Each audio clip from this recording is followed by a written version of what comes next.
Hello friends, ನಮಸ್ಕಾರ. ಸುಗುಣ YouTube ಚಾನಲ್ಗೆ ಸ್ವಾಗತ. ನಾನು ನಿಮ್ಮ ಪ್ರೀತಿಯ ಸುಗುಣ. ಯಾರೆಲ್ಲ ನನ್ನ ಚಾನಲನ್ನು ಸಬ್ಸ್ಕ್ರೈಬ್ ಮಾಡ್ಕೊಂಡು ವಿಡಿಯೋ ನೋಡ್ತಿದ್ದೀರೋ ಅವರೆಲ್ಲರಿಗೂ ಕೂಡ ಥ್ಯಾಂಕ್ ಯು. ಹಾಗೆಯೇ ಯಾರೆಲ್ಲ ನನ್ನ ಚಾನಲನ್ನು ಏನು ಸಬ್ಸ್ಕ್ರೈಬ್ ಮಾಡಲಿಲ್ಲ ಪ್ಲೀಸ್ ಸಬ್ಸ್ಕ್ರೈಬ್ ಮಾಡ್ಕೊಳ್ಳಿ. ಇವತ್ತಿನ ನಮ್ಮ ರೆಸಿಪಿ ಸಾಮೆ ಕಿಚಡಿ. ಮಿಲೆಟ್ಸ್ಗಳಲ್ಲಿ ಒಂದಾದಂತಹ ಸಾಮೆಯ ಕಿಚಡಿಯನ್ನು ನಾನಿವತ್ತು ಮಾಡಿ ತೋರಿಸ್ತಾ ಇದ್ದೇನೆ. ಇದು ಹೆಲ್ತಿಗೆ ತುಂಬ ಒಳ್ಳೆಯದು. ಇದರಿಂದ ಇಮ್ಯುನಿಟಿ ಪವರ್ ಕೂಡ ಜಾಸ್ತಿ ಆಗುತ್ತೆ. ಹಾಗೆಯೇ ಡಯಟ್ ಮಾಡೋರು ಇದನ್ನು ಖಂಡಿತವಾಗ್ಲೂ ಬಳಸ್ಬೋದು. ಹಾಗಾದರೆ ಏನೇನು ಇಂಗ್ರೀಡಿಯೆಂಟ್ಸ್ ಬೇಕು ಇದಕ್ಕೆ ನೋಡ್ಕೊಂಡು ಬರೋಣ ಬನ್ನಿ. ನಾನಿಲ್ಲಿ ಒಂದು 3/4 ಕಪ್ ಆಗುವಷ್ಟು ಆಲೂಗೆಡ್ಡೆಯನ್ನು ತೊಗೊಂಡಿದ್ದೇನೆ. ಹಾಗೆಯೇ ಇದರಲ್ಲಿ 1 ಕಪ್ ಆಗುವಷ್ಟು ಹೆಸರುಬೇಳೆಯನ್ನು ನಾನಿಲ್ಲಿ ನೆನೆಸಿ ನೀರು ತೆಗೆದಿಟ್ಕೊಂಡಿದ್ದೇನೆ. ಹಾಗೆಯೇ ಒಂದು ಅರ್ಧ ಕಪ್ ಆಗುವಷ್ಟು ಕ್ಯಾರೆಟನ್ನು ನಾನಿಲ್ಲಿ ಚಿಕ್ಕದಾಗಿ ಕಟ್ ಮಾಡಿ ಇಟ್ಕೊಂಡಿದ್ದೇನೆ. ಒಣ ಬಟಾಣಿಯನ್ನು ನಾನೊಂದು 1/4 ಕಪ್ ಆಗುವಷ್ಟು ನೆನೆ ಹಾಕಿ ಇಟ್ಕೊಂಡಿದ್ದೇನೆ. ನೀರಿನಲ್ಲಿ ನೆನೆ ಹಾಕಿ ತೆಗೆದಿಟ್ಕೊಂಡಿದ್ದೇನೆ. ಹಾಗೆಯೇ ಒಂದು ಅರ್ಧ ಕಪ್ ಆಗುವಷ್ಟು ಬೀನ್ಸನ್ನು ತೊಗೊಂಡಿದ್ದೇನೆ. ಒಂದು 2 ಸ್ಪೂನ್ ಆಗುವಷ್ಟು ಅಕ್ಕಿಯನ್ನು ನಾನಿಲ್ಲಿ ತೊಳೆದು ನೀಟಾಗಿ ನೀರು ತೆಗೆದಿಟ್ಕೊಂಡಿದ್ದೇನೆ. ಹಾಗೆಯೇ ಇಲ್ಲಿ ಒಂದು ಅರ್ಧ ಕಪ್ ಆಗುವಷ್ಟು ಸಾಮೆ, ಲೆಟಿಸ್ ಸೀಡ್ಸ್ ಅಂತ ನಾವೇನು ಹೇಳ್ತೇವೆ, ಅದನ್ನು 8 to 10 hours ನೀರಿನಲ್ಲಿ ನೆನೆ ಹಾಕಿ ಆ ನೀರನ್ನು ಸಮೇತ ಇಲ್ಲಿ ತೊಗೊಂಡಿದ್ದೇನೆ. ಹಾಗೆಯೇ ಒಂದು ಚಿಕ್ಕ ಸೈಜ್ ಆಗುವಷ್ಟು ಟೊಮೊಟೊವನ್ನು ನಾನಿಲ್ಲಿ ಸಣ್ಣದಾಗಿ ಕಟ್ ಮಾಡಿ ಇಟ್ಕೊಂಡಿದ್ದೇನೆ. ಹಾಗೆಯೇ ಒಂದು ದೊಡ್ಡ ಈರುಳ್ಳಿಯನ್ನು ಚಿಕ್ಕದಾಗಿ ಕಟ್ ಮಾಡಿ ಇಟ್ಕೊಂಡಿದ್ದೇನೆ. ಒಗ್ಗರಣೆಗೆ ಒಂದು 2 ಸ್ಪೂನ್ ಆಗುವಷ್ಟು ಆಯಿಲನ್ನು ತೊಗೊಂಡಿದ್ದೇನೆ. ಉಪ್ಪು, ಹಾಗೆಯೇ ಜೀರಿಗೆ 1 ಸ್ಪೂನ್ ಆಗುವಷ್ಟು, ಒಂದು ಒಣಮೆಣಸು, ಹಾಗೆಯೇ ಒಂದು ಅರ್ಧ ಸ್ಪೂನ್ ಆಗುವಷ್ಟು ಸಾಸಿವೆ, 1 ಸ್ಪೂನ್ ಆಗುವಷ್ಟು ಇಲ್ಲಿ ಅಚ್ಚ ಖಾರದ ಪುಡಿ ಅಂತ ತೊಗೊಂಡಿದ್ದೇನೆ. ಒಂದು ಅರ್ಧ ಸ್ಪೂನ್ ಆಗುವಷ್ಟು ಧನಿಯಾ, ಹಾಗೆಯೇ 1 ಚಿಟಿಕೆ ಅರಿಶಿಣ. ಹಾಗಾದರೆ ಸ್ಟಾರ್ಟ್ ಮಾಡೋಣ. ಹೇಗೆ ಮಾಡೋದು ಅಂತ ನೋಡೋಣ ಬನ್ನಿ. ಓಕೆ, ನಾನಿಲ್ಲಿ ಪ್ಯಾನನ್ನು ಬಿಸಿಗೆ ಇಟ್ಕೊಂಡಿದ್ದೆ, ಬಿಸಿಯಾಗಿದೆ. ಈಗ ನಾವೇನು ಆಯಿಲ್ ತೊಗೊಂಡಿದ್ವಿ, ಕುಕ್ಕಿಂಗ್ ಆಯಿಲು, ಕೊಕೊನಟ್ ಆಯಿಲು ತೊಗೊಂಡಿದ್ದೇನೆ. ನೀವು ಯಾವುದಾದ್ರೂ ತೊಗೊಳ್ಬೋದು, ಆಪ್ಷನಲ್ಲು.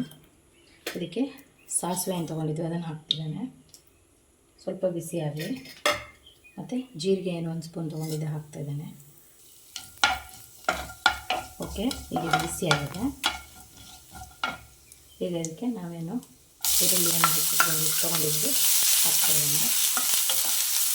ಸ್ವಲ್ಪ ಕಲರ್ ಚೇಂಜ್ ಆಗೋವರೆಗೆ ಬೇಯಿಸ್ಕೊಳ್ಳೋಣ. ನಾವು ಈರುಳ್ಳಿಯನ್ನು ಈಗ ಸ್ವಲ್ಪ ಹುರ್ಕೊಂಡಿದ್ದೇವೆ, ಒಂದು 2 ನಿಮಿಷ. ಕಲರ್ ಸ್ವಲ್ಪ ಚೇಂಜ್ ಆಗಿದೆ. ಇದಕ್ಕೆ ನಾವು ಟೊಮೆಟೊ ಅಂತ ತೊಗೊಂಡಿದ್ವಿ, ಹಾಕ್ತಾಯಿದ್ದೇನೆ.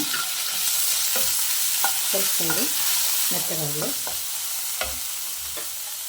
ಮೆಣಸು ಅಂತ ತೊಗೊಂಡಿದ್ವಿ, ಹಾಕ್ತಾಯಿದ್ದೇನೆ.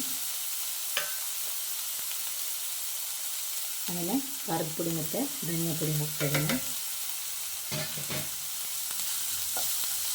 ನೀವು ಬೇಕಿದ್ದರೆ ಇದಕ್ಕೆ ಗರಂ ಮಸಾಲೆಯನ್ನು ಆ್ಯಡ್ ಮಾಡ್ಬೋದು. ಓಕೆ, ಅದು ಸ್ವಲ್ಪ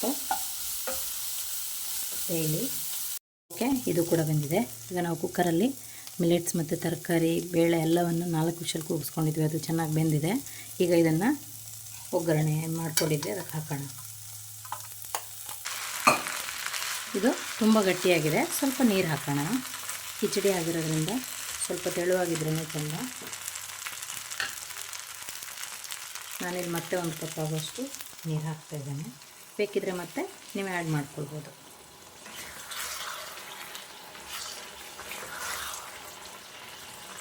ನಾನು 1 ಸ್ಪೂನ್ ಆಗುವಷ್ಟು ಉಪ್ಪನ್ನು ಮತ್ತೆ ಆ್ಯಡ್ ಮಾಡ್ತಿದ್ದೇನೆ.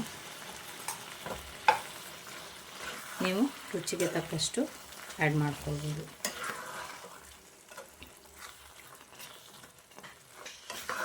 ನನಗೆ ಇನ್ನೂ ಸ್ವಲ್ಪ ತೆಳುವಾಗಿ ಬೇಕು ಅಂತ ಅನ್ನಿಸ್ತಾಯಿದೆ, ಹಾಗಾಗಿ ಸ್ವಲ್ಪ ನೀರನ್ನು ಆ್ಯಡ್ ಮಾಡ್ಕೊಳ್ತಿದ್ದೇನೆ. ಮತ್ತೆ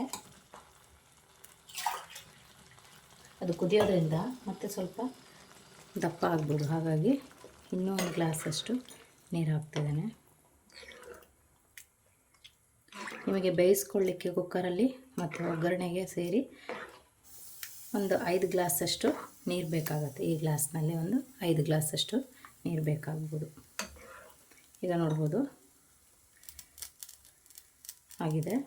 ಇದು ಚೆನ್ನಾಗಿ ಒಂದು 2 ನಿಮಿಷ ಕುದಿಬೇಕು. ಓಕೆ, ಇದು ಇನ್ನೊಂದು 2 ನಿಮಿಷ ಕುದಿಬೇಕು ಚೆನ್ನಾಗಿ. ನಾವು ಒಗ್ಗರಣೆ ಎಲ್ಲ ಏನು ಮಾಡಿದ್ವಿ ಅದೆಲ್ಲ ಚೆನ್ನಾಗಿ ಮಿಕ್ಸಾಗಿ ಕುದಿಬೇಕು. ಮಿಲೆಟ್ಸು ಎಲ್ಲದೂ ಕೂಡ ತುಂಬ ಒಳ್ಳೆಯದು. ಇದು ಸಾಮೆ ಶುಗರನ್ನು ನಿಮಗೆ ಕಂಟ್ರೋಲ್ ಮಾಡುತ್ತೆ. ಹಾಗೆಯೇ ಬ್ಲಡ್ ಸರ್ಕ್ಯುಲೇಷನ್ಗೆ ತುಂಬ ಒಳ್ಳೆಯದು. ಮತ್ತು ಡಯಟ್ ಮಾಡೋರಿಗೆ ಇದೊಂದು ಒಳ್ಳೆ ರೆಸಿಪಿ. ನೀವು ಊಟ ಮಾಡಿದಾಗ ಇದು ಸ್ವಲ್ಪ ಹೊಟ್ಟೆ ತುಂಬಿದ ಅನುಭವವನ್ನು ಕೊಟ್ಟಾಗ ಹಸಿವಾಗೋದಿಲ್ಲ, ಅಷ್ಟು ಬೇಗ ಜೀರ್ಣ ಆಗೋದಿಲ್ಲ. ಹಾಗಾಗಿ ಇದನ್ನು ಸೇವಿಸ್ಬೋದು ನೀವು. ಮತ್ತು ಇದನ್ನು ಡೈಲಿ ಬಳಸೋದ್ರಿಂದ ಇಮ್ಯುನಿಟಿ ಪವರ್ ಜಾಸ್ತಿ ಆಗುತ್ತೆ. ನೀವು ಬೇಕಿದ್ದರೆ ಟ್ರೈ ಮಾಡಿ ನೋಡಿ, ಬಳಸಿ ನೋಡಿ. ಡೈಲಿ ಬಳಸ್ಬೋದು ನೀವು ಯಾವುದಾದ್ರೂ ಒಂದು ರೂಪದಲ್ಲಿ. ಮಿಲೆಟ್ಸಿನ ದೋಸೆ ಆಗಿರ್ಬೋದು ಅಥವಾ ಕಿಚಡಿ ಆಗಿರ್ಬೋದು, ಇದನ್ನೇ ನೀವು ಬೇಯಿಸಿ ಇದೇ ರೀತಿಯಾಗಿ ಪಾಯಸ ಮಾಡೋದಾಗಿರ್ಬೋದು, ಯಾವುದಾದ್ರೂ ಒಂದು ರೂಪದಲ್ಲಿ ನಾವು ಮಿಲೆಟನ್ನು ಸೇವನೆ ಮಾಡೋದು ಇವಾಗಿನ ಒಂದು ಜನ್ರೇಷನ್ಗೆ ತುಂಬ ಇಂಪಾರ್ಟೆಂಟ್ ಆಗಿದೆ.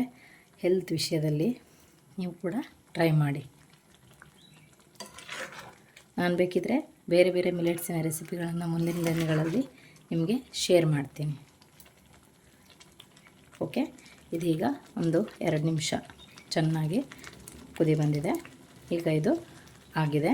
ನಾನು ಗ್ಯಾಸನ್ನು ಆಫ್ ಮಾಡ್ತಿದ್ದೇನೆ. ಈಗ ಇದನ್ನು ಸರ್ವ್ ಮಾಡ್ಕೊಳ್ಳೋಣ.